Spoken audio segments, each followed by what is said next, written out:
गिबियावनो आङो बर' खौरांनिसिम जोंनि बे खेला सालायनायखौ खबर लाफैनायनि थाखाय गोजोननाय जासिग्रोनाय थाबाय आरो जोङो खेलाखौहाय थांनाय 1 थारिखनिफ्राय सालायनाय जादों आरो बे खेलाया जोंनि गार्डेनपुर भिसिडिसिनि सिङावनो सालायनाय जादों।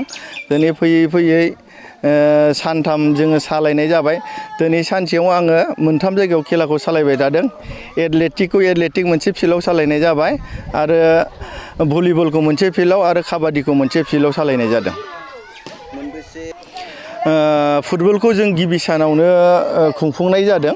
आन्डार 19 एबभ 19 मोननैखौ खुंफुंनाय जादों आरो दिनैनि बे काबादिखौबो जेन्टस आरो लेडिस बे मोननैबो आन्डार 19 आरो एबभ 19 मोननैखौ खुंफुंनाय जादों।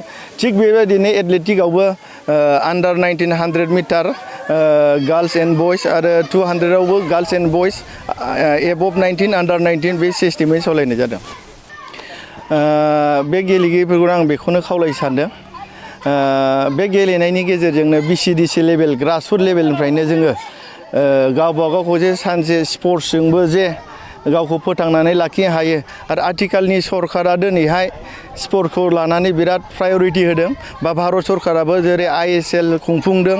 बिनि गेजेरजों गोबां मानसिया गोबां गावबागाव आथिङाव गसंनानै थानो हादों आरो बिनि गेजेरजोंनो जोङो भिसिडिसि लेभेलाव देरहालांनानै ब्लक लेभेलावबो खेला जागोन। बाव सेलेक्सन जायोबा डिस्ट्रिक्ट लेभेलावबो गेलेनो मोनगोन स्टेट लेभेलसिम।